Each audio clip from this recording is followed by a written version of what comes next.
Today is October 11th, 2023, and my guest is historian Jennifer Burns of Stanford University, where she is Associate Professor of History and a Research Fellow at the Hoover Institution. She was first here in October of 2017 talking about Ayn Rand, her latest book, and the topic of today's conversation is Milton Friedman, The Last Conservative.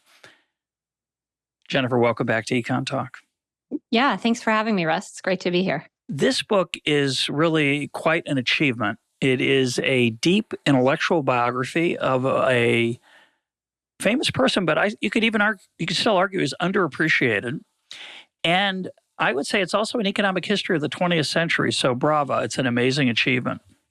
Thank you. Thank you. Let's start with any biases or preconceptions you came to the book with. Milton Friedman's a controversial figure in many circles. How did you approach this topic? So, yeah, I think I came mostly with ignorance, but certainly with some biases and preconceptions.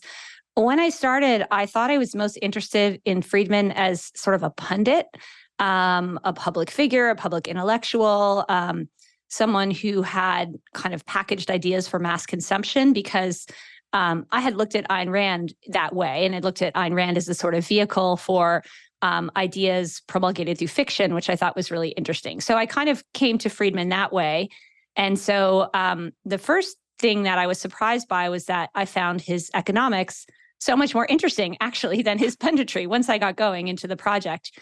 And related to that was, I think the biggest misconception I had was about the New Deal and about economists' reactions to the New Deal. And so in the kind of first stage of research, I was digging through the archives at the University of Chicago, and I kept finding these memos that Friedman's professors had sent to the high figures in the government.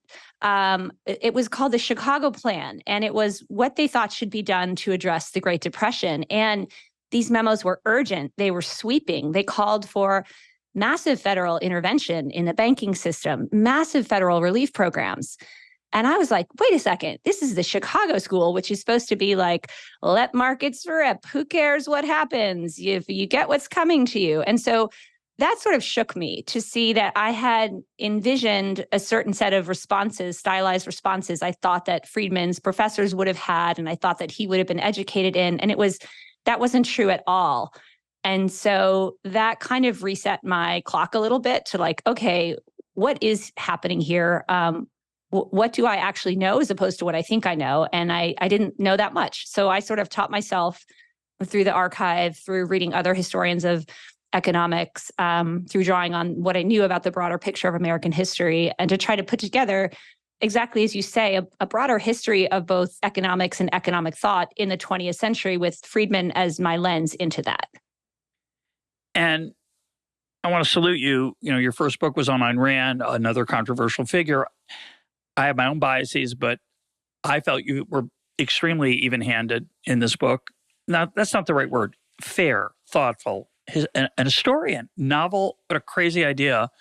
And I say that with sarcasm because tragically to me, so many modern historians have written about economics and economists with I would say a strong bias, and we're all biased. That's part of life. But you really, I thought it was a very objective but not a hagiography at all. I mean, there's many, many criticisms of Friedman in it, many of which I was unaware of. I know a lot of them, but not all of them. So it was it's an extremely interesting book. And, you're talking about the New Deal. Chicago wasn't Chicago in 1935, and Friedman wasn't Friedman.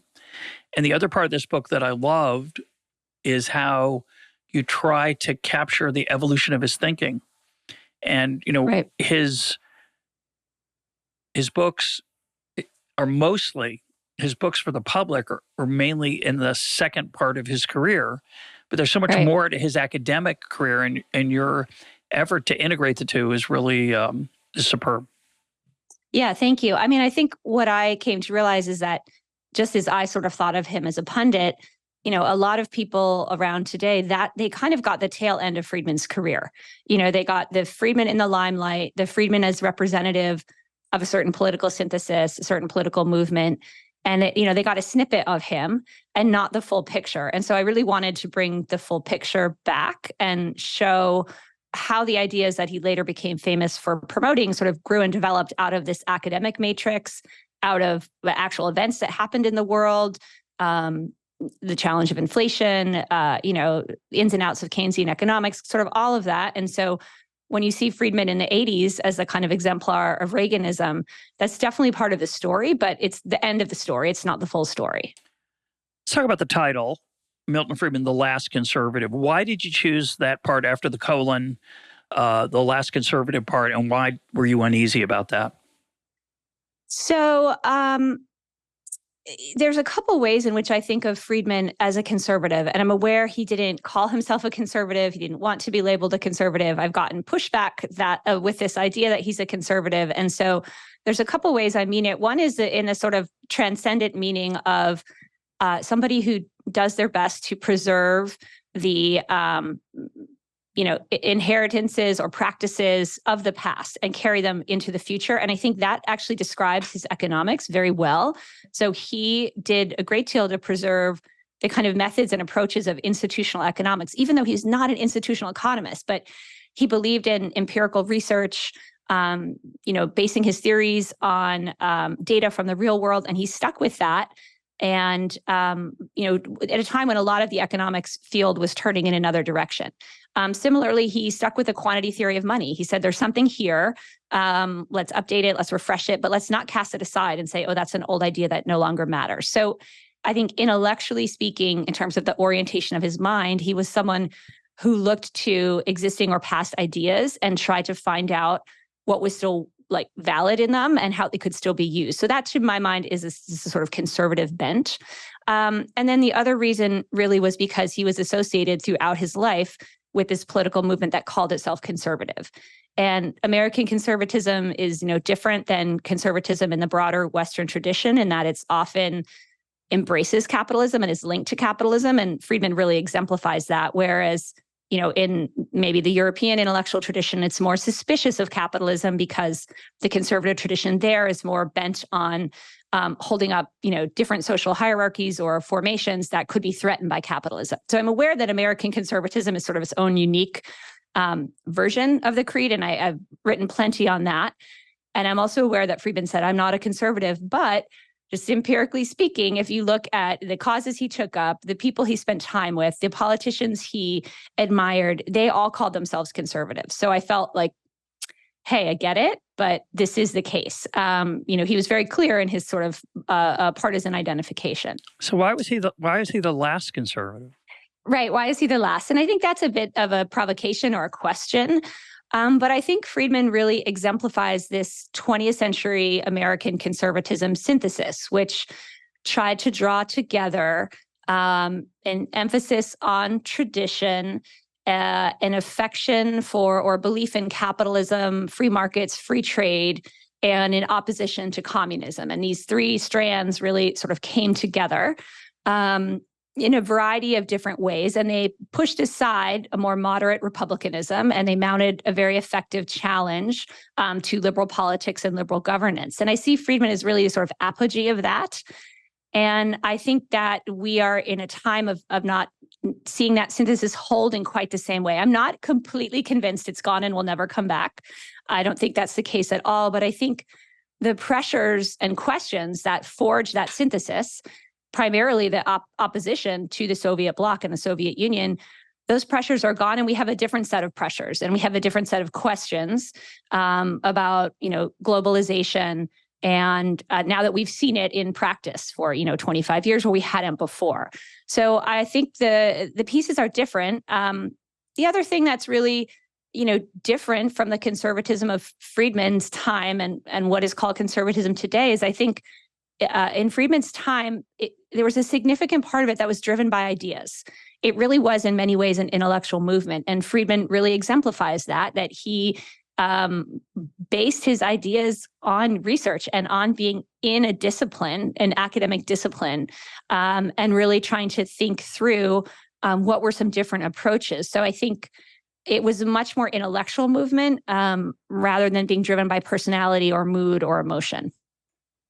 And it certainly his version had none of the nationalism that is at the heart of modern conservatism around the globe, none of the populism. He's in that sense, I agree with you. He is in many ways the last conservative. And a little later, we'll talk about whether that was, it's the end of an era or not. But in some sense, it's certainly, you could make the case.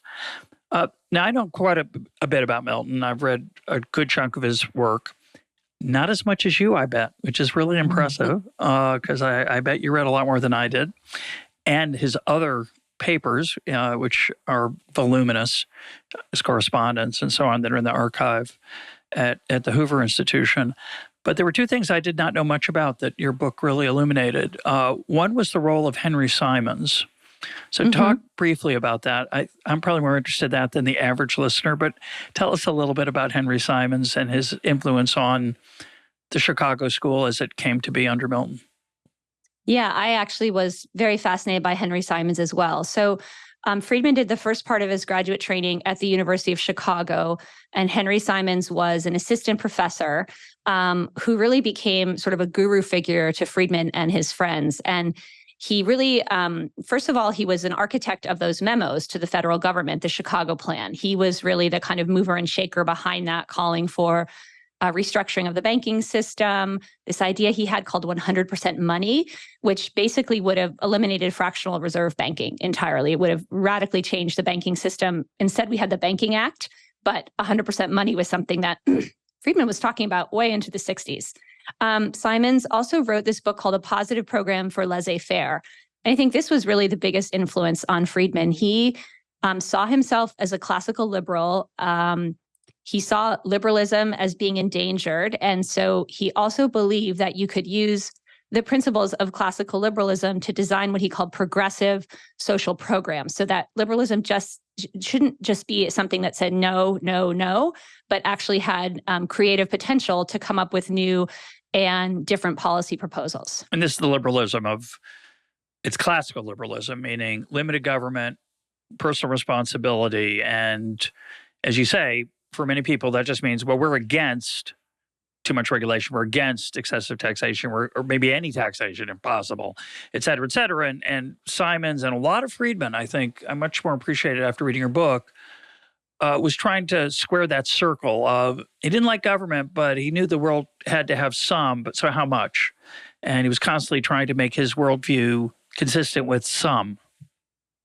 Yeah, let me make a few other points about Simons. He valued what he called the heart of the contract, the ability of people to freely contract. And he worried about interference in that. And also he's writing at a time when our modern understanding of New Deal liberalism, it's really formed in the New Deal by Franklin Roosevelt. So that word is in flux.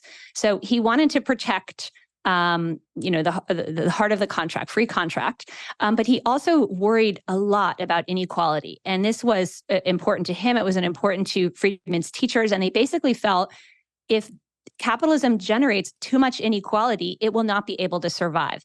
And inequality is bad unto itself. Simons went so far as to call equality his religion. And so while A Positive Program for Laissez-Faire was a classical liberal tract, it also called for government ownership of railroads, of utilities. So in ways that you think, what? Like, this isn't conservative at all. This isn't free market at all. I really think of Simons, though, as coming out of a sort of late 19th century populist context in some ways, where he was wanting to support the small producer, the independent entrepreneur. That was kind of his desideratum. I also think he was, in many ways, a Georgist in the tradition of Henry George, who would basically say we need one giant tax, right? Let's tax all land, basically, and then nothing else. So Simons wanted a few big interventions and then let the rest go. And so that was a very influential model for Friedman early in his career. What happens is that Simons dies right as Friedman comes back to Chicago. It seems, from all the evidence we have, to have been a suicide. And what really fascinated me was you could see the legacy of Simons continue and then eventually sort of fade out. And for me, one of the big questions is, what if Henry Simons had lived? What would be different in our understanding of economics and what would be different with Friedman. Yeah, and the part about contract, a good chunk of the early part of your book is about the almost religious devotion that free marketers like Friedman or myself or Hayek have for prices as signals, and the power of economics as thinking about prices, and what their role is. And there's this theme, and it's in the book, but you could have written more about it even, which is that let's give people money, but don't distort the prices. Don't give them, don't distort the market for housing. Don't distort the market for health. If you're worried about poor people, give them money and let them then choose what they care about most, and let the prices then emerge from their choices that steer resources to their highest use. And that, it's interesting, you capture how that grew out of an earlier tradition, really going back to Marshall, and the seductive nature of market forces for most of us who study economics. It's what we fall in love with, and it's clear that Friedman fell in love with it. And you write about it. Most people don't know. Friedman taught price theory at Chicago and macro. He taught money and banking, but his big class was price theory. He was a micro economist. I'm looking around my shelf. I've got two of them. One's over here, one's back there. Somewhere on this shelf is Price Theory by Milton Friedman, which was a samizdat, a compendium of his notes that his students eventually turned into a book. But he cared deeply about that part of economics, which was way ahead of his time in a way. Yeah, I mean, I think what Simon's sort of beginning insight was that Friedman carried on, or hope, was that the price mechanism itself could be used to generate social goods. So rather than assume the price mechanism is the problem and the solution is to regulate or inhibit the price mechanism, instead, why don't we structure it so that people's natural desire to barter and truck or to get a deal is actually used to create some of the social goods we want. And so I think Simon's really sort of set that out. And Simon's was also willing to write to the newspaper, willing to promote his work. And there are definitely some economists who thought, no, I should stay in my ivory tower. And then some who thought they should engage the world. And Simon's really was a model of engaging the world. Yeah. And until I read your book, I didn't really appreciate how many of Milton's controversies revolved around prices and price control. So he's got his rent control pamphlet with Stigler that we talked about in this program with Mike Munger. Listeners, will put a link up to that if you missed it, where they go against rent control, but they get tangled into other stuff, and they go against the imposition of price controls in the 70s drives Milton crazy. Right. And so he had a thing about it. I think he was right, by the way. I don't think it was a misplaced obsession, but he did have a thing about it. Yeah, for sure. The other thing I wanted to bring out that you talk about is the role of women in his intellectual life. Fantastic job doing that, and rescuing Anna Jacobson Schwartz from some level of obscurity, certainly in modern times, and maybe even her own. So talk about the women that you write about there. Yeah, that was, again, something I hadn't expected to find, and just came at me as I read his work and as I looked in the archive, like, wait a second, like, why are so many of his works co-authored with women? Like, that seems strange. And I came to think of that as kind of his secret weapon. And I think that more so than other male economists of his generation, Friedman had the ability to sort of look at the person in front of them and see their intellect rather than their gender. And instead of assuming this is a woman who has nothing to say because women can't do math or women can't do economics, to kind of see it to the actual person and say, well, what do they have to contribute? And so I think that was like this huge asset. And I don't want to say, he was a feminist or he had modern gender, standards or norms or didn't have stereotypes. All of that is there, but he also did have the ability to see beyond that. So Schwartz is probably the most famous example. So I try to document the different aspects of their relationship, what she contributed to the book. I think that is honestly its own separate project. And I would love to see someone dig into that more, because there's a huge archive for both of them. And she, I think, deserves her own biography. The book being The Monetary History of the United States. A Monetary History of the United States, right. And what's really, I found this just fascinating episode where, they get to the publication of the Monetary History, and Schwartz is like, tells Milton, well, I'd really like to use this book as my doctoral dissertation. And he's like, what do you mean? Like, you don't have a doctorate? And she's like, no, the faculty at Columbia are telling me that this book is not doctoral quality, doctoral standards. And so he gets really mad because it's kind of an insult to him too. Like, what? Like, why? And so he literally has to call and sort of chew out the chair of the Columbia department. And they're like, okay, fine, we'll give her a doctorate. But that just really stood out to me, that the faculty in her own department they had the evidence of her contribution before them, and they just couldn't see it or wouldn't see it. It just economics was a boys' club, and they didn't want to let her in. So that's one of the stories I tell. Yeah, you have to remember, listeners, that this is the early 1960s, and Milton Friedman's not Milton Friedman yet because that book isn't out. And chewing out the chair of the Columbia Economics Department is not that effective, possibly, but it did work. That book, which I think is one of the great works of economics, you really do an excellent job in talking about how it evolved in his work with her. But talk about the other economists he worked with, as well as his wife, in his other research.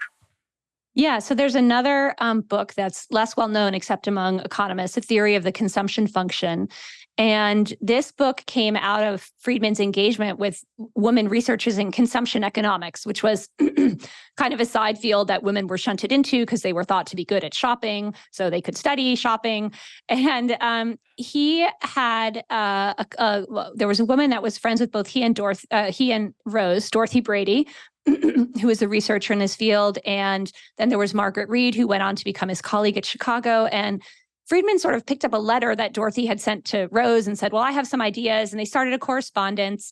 And then they would all come and visit their summer home in New Hampshire. And basically, they kind of had a mind meld where the women were showing him the research and they were puzzling over how to think it through. And Friedman had some ideas and they had some ideas. And eventually, this is the context in which it was written up, which I don't think is heretofore known, is Friedman was trying to get Margaret Reed and Dorothy Brady hired at Chicago. He wanted them to be his colleagues. And this was part of a sort of power struggle he was going through at Chicago. But also what's really unique about Chicago is they always had one woman on the faculty. Other economics departments did not have that. So they had sort of a one-woman quota. And the woman who had held the job was retiring. And so they were looking for another one. So Friedman, in order to make the case that they should hire not one, but two women, started writing up this idea they had been talking about. And that's what grew into the book, The Theory of the Consumption Function. So now he did succeed in getting one hired, not the other. And the book is really interesting. I really puzzled over it because you can see over time, in his private correspondence, Friedman over time becomes more possessive of it. But in the early stages, he really thinks of it as a joint project. And he says in the book's introduction, this is a joint project. But there's only one name on the cover, and that's the name of Milton Friedman. So, there's a little bit of acknowledgement, but not what we would consider sufficient today. Yeah, I think part of that was he probably thought this was sort of an interesting side project that might be of value. And then it turned out to be one of the cornerstones of the case against Keynesianism. And I think he probably got a little more possessive, and maybe correctly so. I don't know. He may have appreciated the impact of it more than his co-workers, but certainly he could have been shared more of the credit.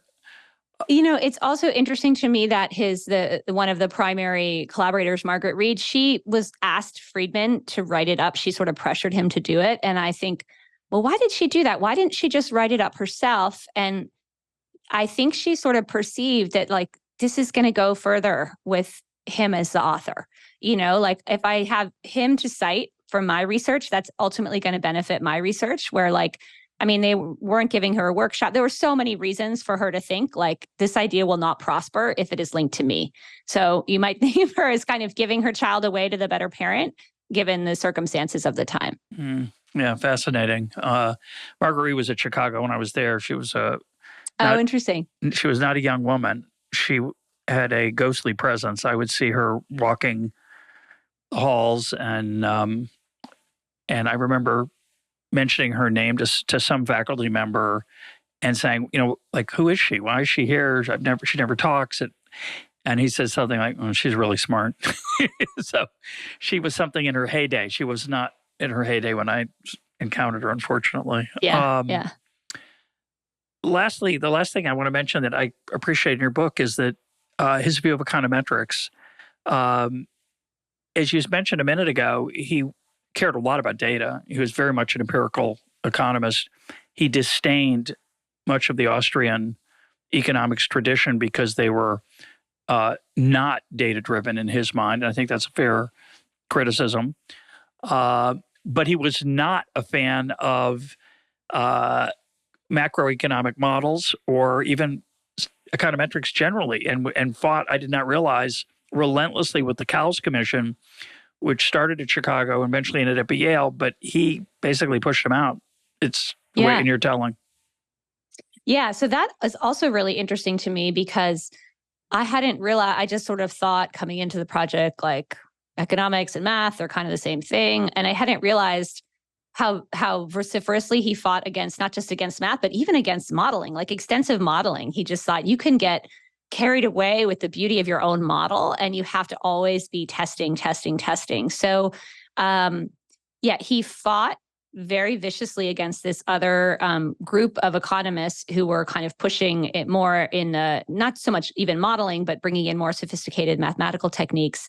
And so this had a couple of results. And one thing I should say is at that moment, most of the modelers and mathematicians were using the models and the math to design interventions into the economy.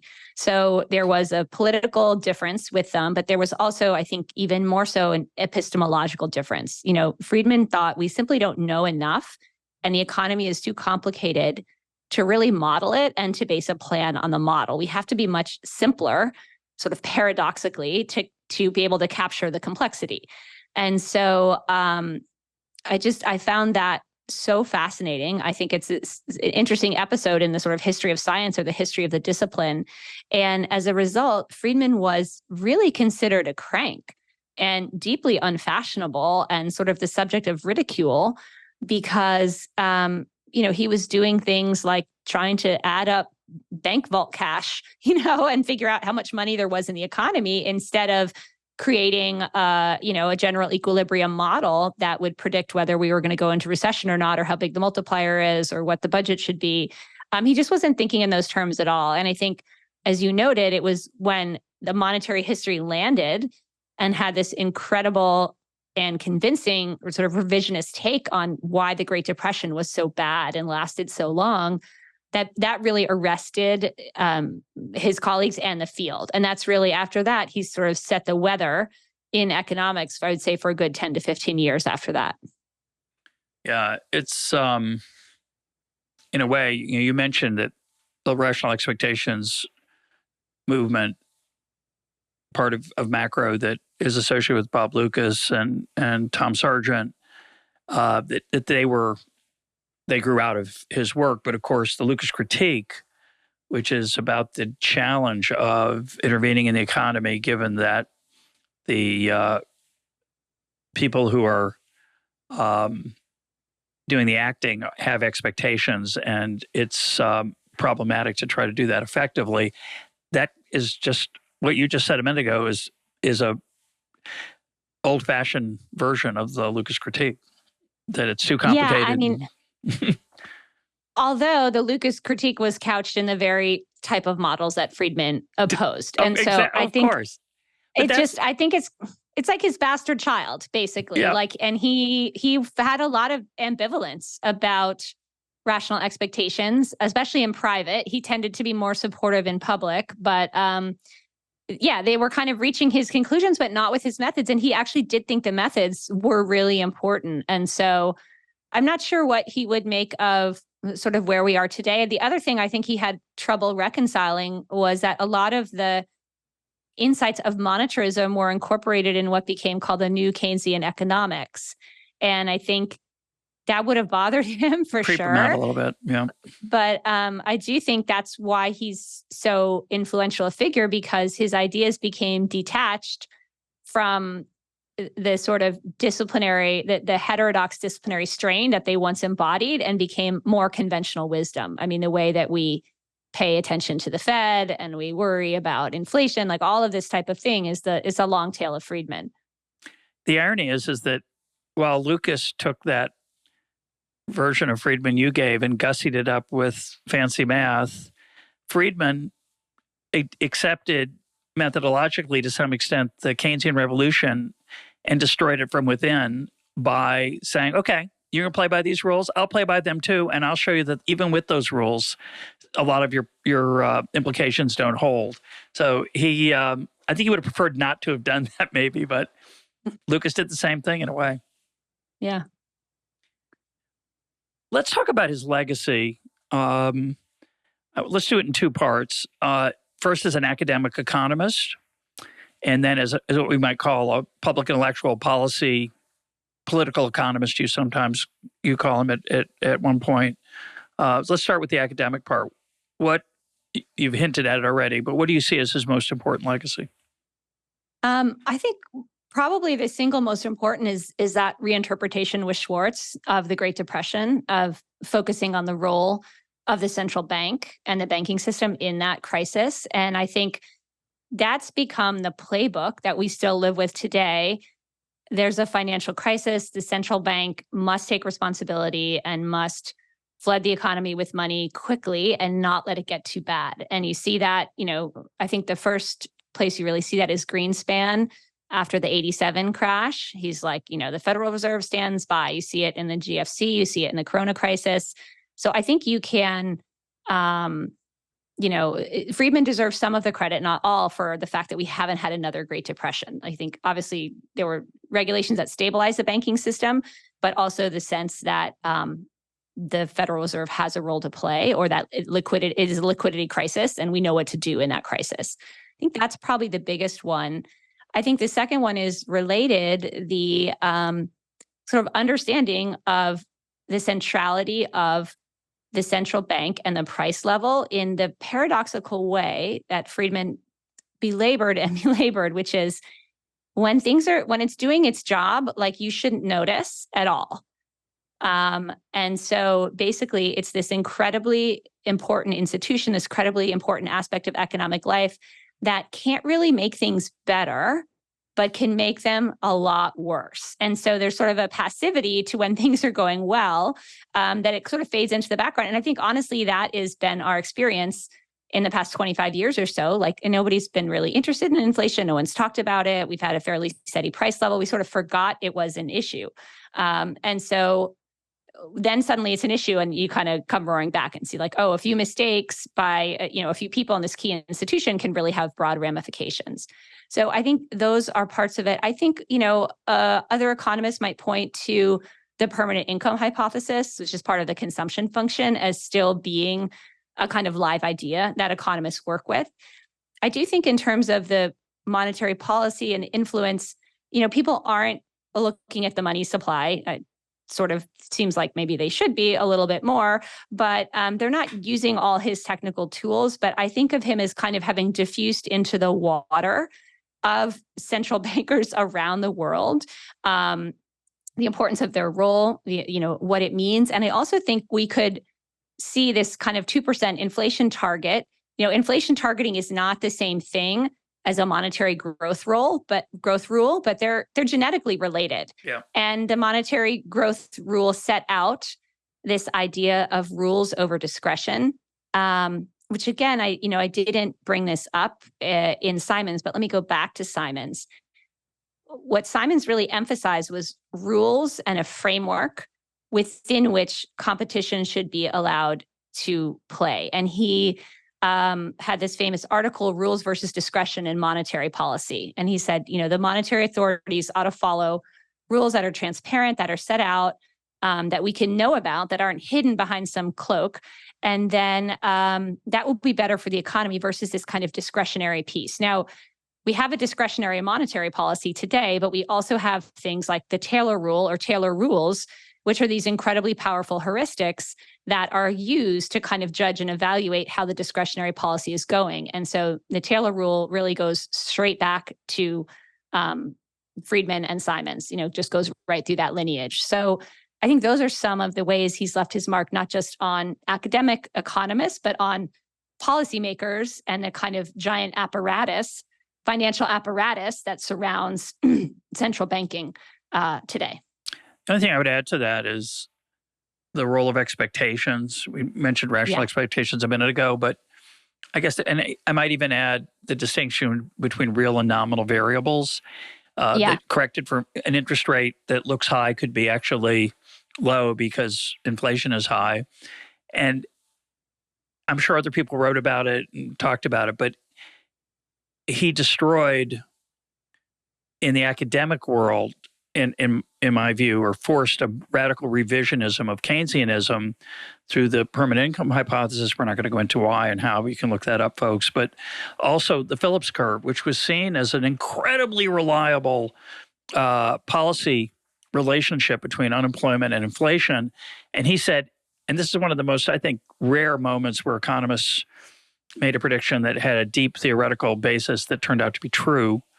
He said it's not going to stay this way, this trade-off, because expectations will adjust. And, yes, eventually Edmund Phelps wrote about it in a similar way with a more theoretical underpinning, but he basically got it right. Friedman did at that point. Yeah. Now, Keynesianism, of course, you have to have a very big wooden stake or a lot of garlic to put that vampire to rest. It's very appealing. But, in my lifetime, it was the status quo. And then it was, well, of course, it's dead. And then it's, well, there's no alternative. So we've gone on this incredibly, I think, embarrassing for my profession roller coaster about that. But he played the central role in that in so many ways. Yeah, I mean, I'm realizing, to answer the question of what is his contribution, this is probably like 10 points. But I would say what I try to emphasize in the book is sometimes there's an impression that like these economists sort of cooked up these ideas and got the politicians to go along and changed everything for the worse. And then what I really try to show is these ideas interacted very powerfully with what actually happened. So, Friedman had a theoretical take on the fact that the Phillips curve was a short run trade-off, not a long run trade-off. And that wasn't enough to change people's minds. It took the next 5 to 10 years for people's minds to change. So it's not the ideas, it's how the ideas help people understand the reality that they're experiencing, and I would say, that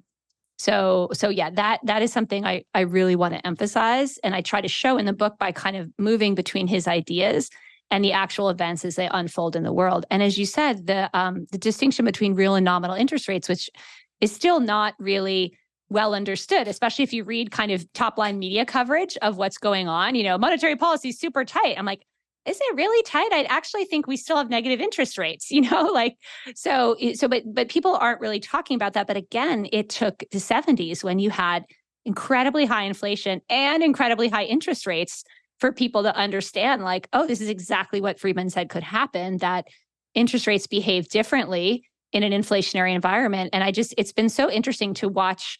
I think the financial sector in particular has just a very short memory and little knowledge of history. And the fact that so many people have been proceeding as if the low interest rates of the past 15, 20 years are the state of play when historically they're extraordinarily low. And there's no reason to expect they would stay that way forever. But so many bankers and financial institutions made decisions as if they would. So that's my plug for understanding more history. Hey, it's great that you say that because when I interviewed Milton in 2006, and listeners can go back to those 2 episodes, they were in early days of EconTalk, and I wish I could interview him again. I do a better job. But anyway, I asked him, how proud he must be of his book with Anna Jacobs from Schwartz, The Monetary History of the United States, because it forced people to confront that inflation was everywhere and always a monetary phenomenon. And he laughed at me and he said, no, my book didn't do that. He said it was when New Zealand's central banker cut the money supply. I think it was Don Brash is his name. He said, and then inflation disappeared. And they went like, oh, I guess that's what does it. And he said that about, when I asked him why there was no taste for price controls on energy at the time, there had been some run-up, I guess. And I was asking about it. I said, well, that's a contribution of economics. He said, no, it's not. He said, that's because people had experienced the price controls in the 70s and they hated it. And when those people die off, it's going to come back into fashion again. So he very much agreed that experience was a powerful contributor to understanding. Yeah. I mean, that said, you have to have interpretations of experience and arguments about it. So I think they interact. I think that he was perhaps being too modest. He was trying to be very modest and very generous especially in the later years of his life, which I appreciate, although sometimes dulled his memory of what exactly had happened. So, and the other thing I want to mention about the monetary history of the United States, you said he was seen as a crank because he rejected, say, mathematical theory and econometrics. And he's mainly seen as a crank for a long time because he thought money was important. No one, it wasn't just that book, made people understand inflation. They just thought money wasn't important. And they thought something was literally wrong with him because he was obsessed with it. And so we have to give him credit for that. It's really important. I mean, I think so there's a moment when he's testifying before Congress and Paul Samuelson is testifying before Congress and Paul Samuelson is like really making fun of him. He's like, well, some people think you can like measure this and that and call it M2 and say you understand everything. And like, that's just foolishness. And Friedman's like in the same room with him, And so he was willing to put up with that. And so I think that's something I came to appreciate later in the book, and amid our own debates about intellectual diversity, is that like, wow, within the context of the economics world, he kept this sort of heterodox set of thinking alive, and he was willing to be completely unpopular.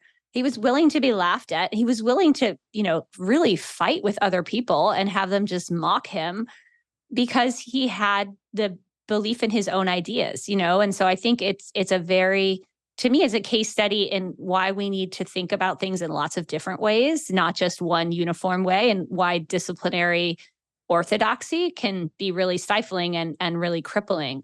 So I would say, he stuck with money. The other thing I do try to say is I agree that, economists miss the story on money for a large part. The other thing, I trace the history of the Federal Reserve in some detail. For a long time, the Federal Reserve basically followed the Treasury, and it really wasn't independent. And it really was, they used to say money's a veil. It's not, it just kind of mirrors other things. And in some ways, for much of its history in the 20th century, the Fed was kind of mirroring what other actors did, and it was trying to support the Treasury. And so it really wasn't until the Johnson era when there was a divergence between, what different parts of the federal government wanted and needed, and Johnson was exerting political pressure that became problematic.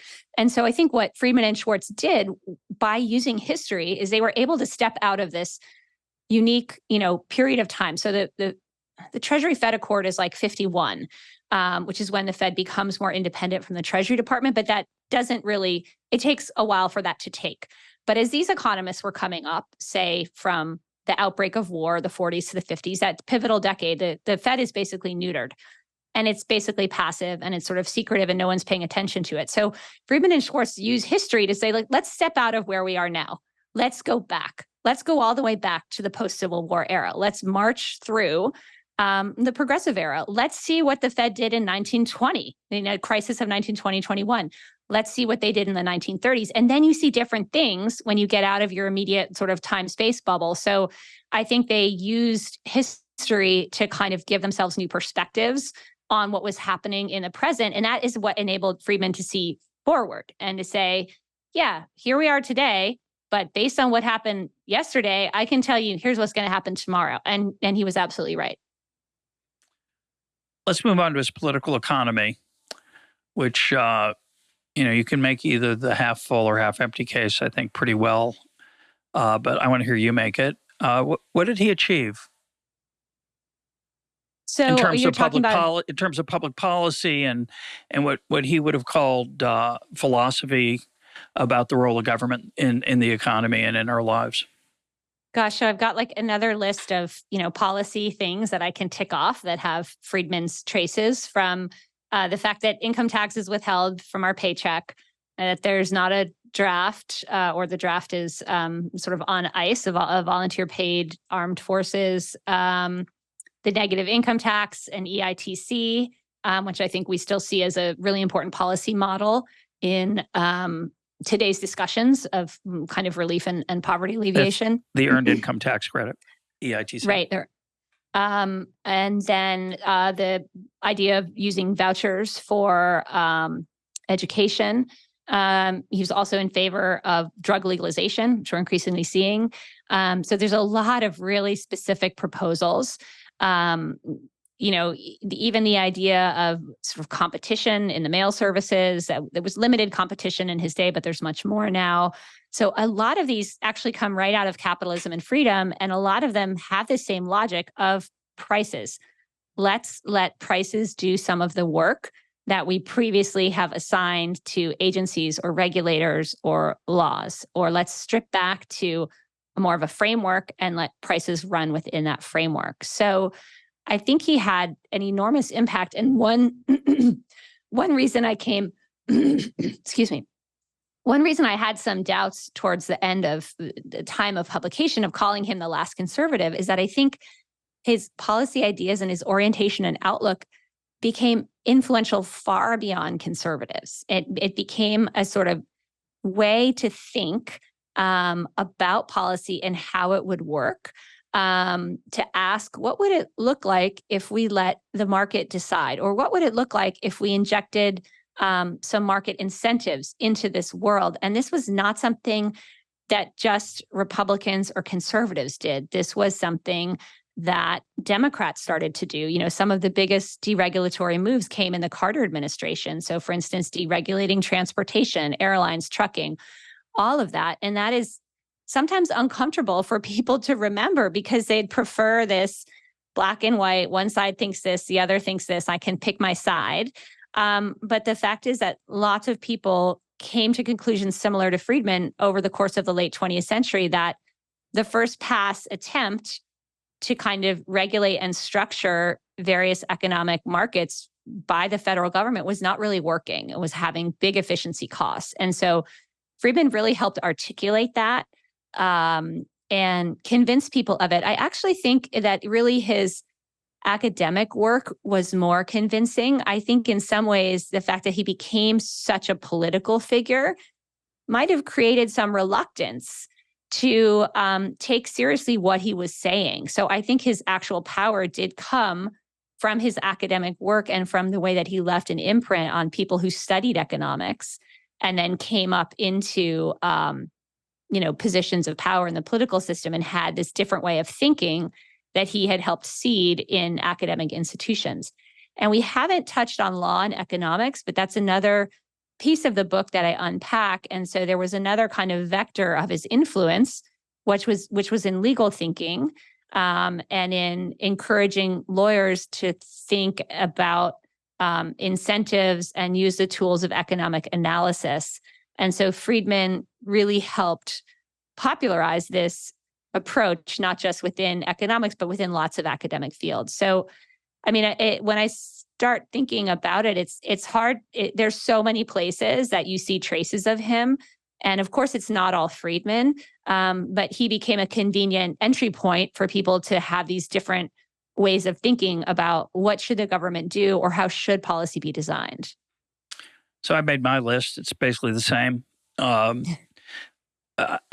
added he made free market beliefs a little more intellectually acceptable. But what I think is fascinating, and maybe you disagree, is that in 2023, he's a punching bag, is more than anything else. His name is invoked. It's actually started with the great the financial crisis of 2008, which Paul Samuelson laid it at his door, implying, I think, grossly incorrectly that the financial crisis was due to deregulation, Friedmanian laissez-faire, which is absurd in my view. Friedman was dead at that point, so it was kind of an unfortunate thing. But he gets blamed for that. he's called a neoliberal. He's blamed for what's called neoliberalism now, which is smaller government, less regulation, lower taxes, austerity, you name it. And the irony is that he didn't achieve any of those things. When I interviewed him in 2006, he was very depressed about, not depressed, but what he would call realistic about his intellectual legacy, saying that so many things he cared deeply about, he had no impact on. The size of government, the size of taxes, the size of regulation. And all those things you're talking about, the intellectual legacy of his impact in so many disparate ways, in so many disparate areas, I think it's interesting that nobody invokes him. You're right. He's in the air, but Hayek, for example, has done better. People go back now and read Hayek, who didn't read him before. I don't think people read Friedman so much. They're certainly not reading his Newsweek columns. They would profit from reading Capitalism and Freedom. It's still a great book, in my view, and a fascinating book, written 60 years ago, roughly. But I find it shocking how little his explicit intellectual influences is on policy today. Do you agree or not? I don't agree, but I think some of what you said is worth unpacking a little bit. So let me start with this. Blaming him for the GFC. I think this goes back to the earlier point that people want an easy story with a hero and a villain, and they want to say it's Friedman and his bad ideas that created this problem.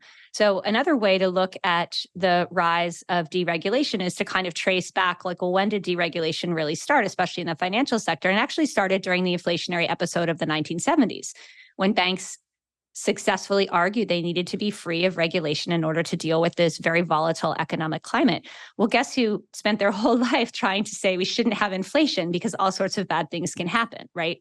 Friedman. So I wouldn't trace it to his ideas. I would trace it to the actions of banks trying to navigate an uncertain economic climate. And I go into that in some detail in the book. Yeah, but I would just add that when we started bailing out banks, which was also in the 70s and goes through relentlessly each decade, Milton Friedman opposed all those things, explained that we're a profit and loss system, not a profit system. And if you take out the losses, you're going to have reckless search for profits. To say that had nothing to do with the crisis is blind. You can debate how much it had to do with it, but I just saying it's deregulation and that's Milton's fault is not thoughtful. Right. And then I would say also, a lot of times the story we get in the mainstream media about what is happening is still a sort of Keynesian fiscal story. And so another story is we had really low interest rates. They were artificially low, unwisely low, and it created a bubble. And then the bubble popped, right? So that's a totally different set of explanations that, like, you simply won't hear in most quarters. So I think that one of the things I'm trying to do in the book is just sort of lay out these different narratives and say let's be careful of thinking we know what we know, because there's a completely different way to look at it. In terms of today, I think he's more relevant than ever, and I think he is being discussed, but in a couple of unexpected ways.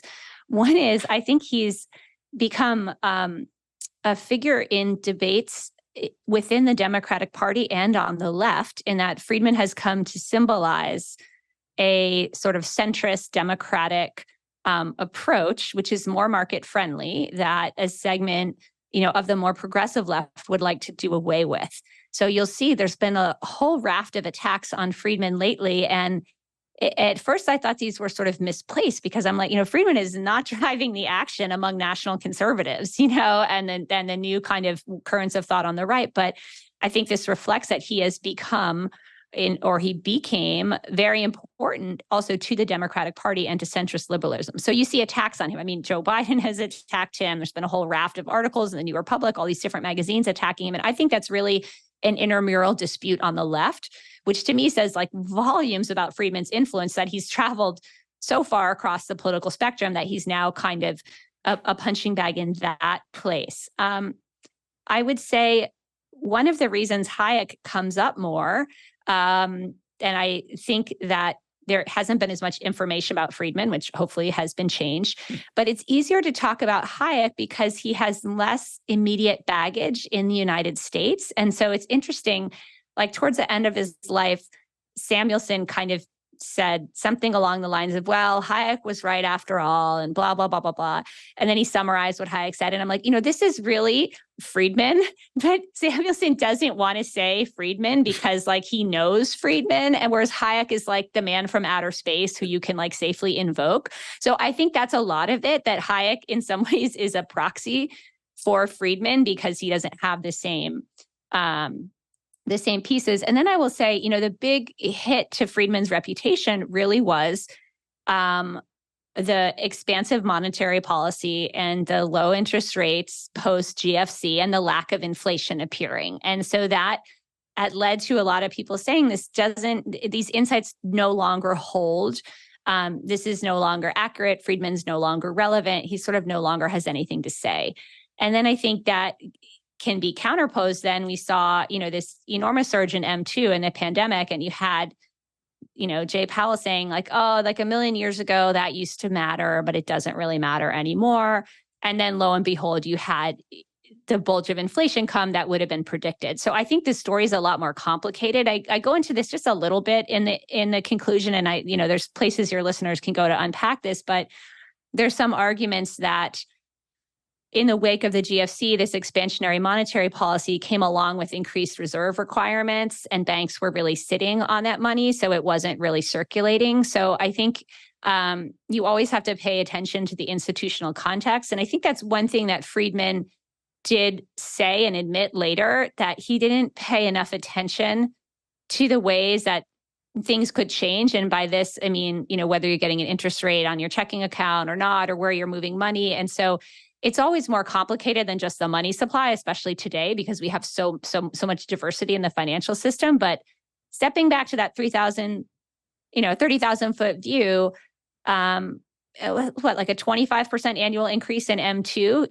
the Friedman theory would be like, you can't have that and not have inflation. Like there's no way. And so lo and behold, we see that. So I think there's plenty of grist for the mill to kind of unpack what happens next. And I don't know where we are next, right? I don't know if we're going to eventually end up with like Volcker shock part 2, or we're going to get that great soft landing. So we'll see. It's still kind of in process.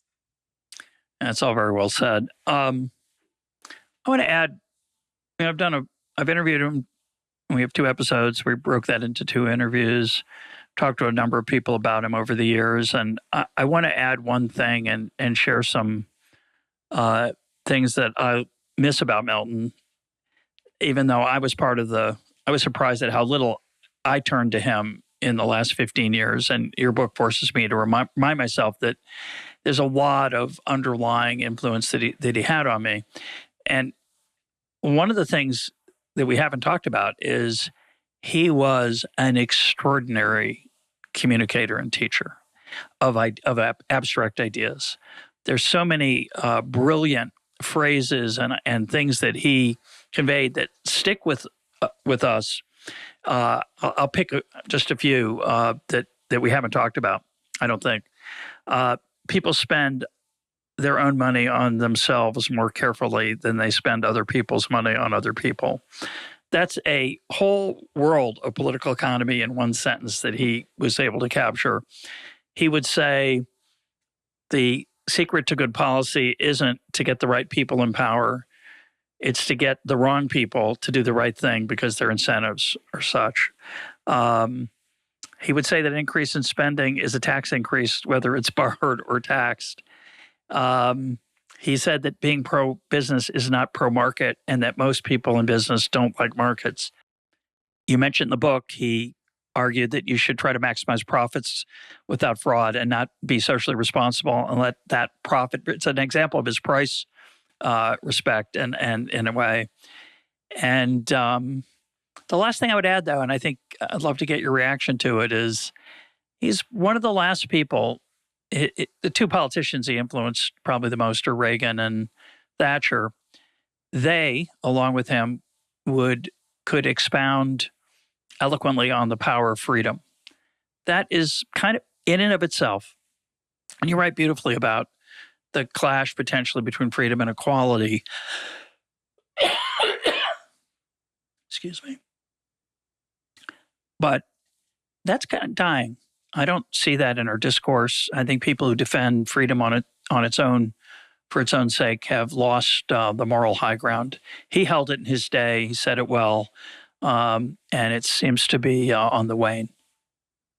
Yeah, I mean, I think that eventually became kind of the core value for him. And there's a moment in the 50s when he's really struggling with this understanding that, that came from Simons and that came from his other teacher, Frank Knight, that, capitalism can generate inequality, and that's to be feared. Sorry, inequality. And so then how much do you hem in freedom to trade off against inequality? And so he struggled with that for a while and eventually decided that the sort of core value was freedom.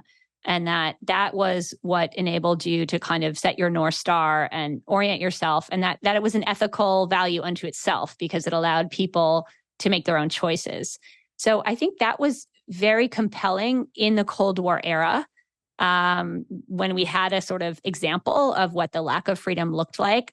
I think Friedman's Achilles heel, and something that I was really never able to figure out, was how he talked so much about freedom and seemed didn't really apply that to this really glaring case of unfreedom, which was the segregated South in his own country. And he just did not resonate with him as an example of a lack of freedom. I think because he interpreted it as not just a government thing, but as what private citizens were doing. And so that, I think, is one of the reasons why his ideas of freedom don't resonate in our current moment, because you sort of look and say, like, if you care so much about freedom, like, why weren't you more committed to this cause that was really based about people not having freedom to vote, to go to school, to have their own livelihoods, to be free from violence? Like, why didn't you care about that? So I think it rings hollow today. And I think that's too bad, because there are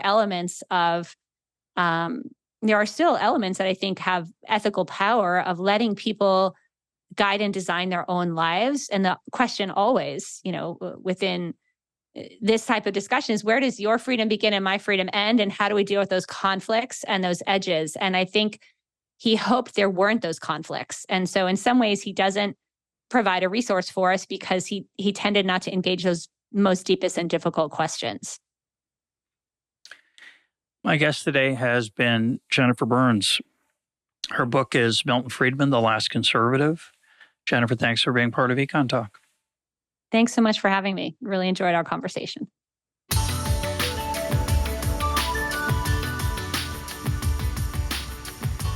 This is EconTalk, part of the Library of Economics and Liberty. For more EconTalk, go to econtalk.org, where you can also comment on today's podcast and find links and readings related to today's conversation.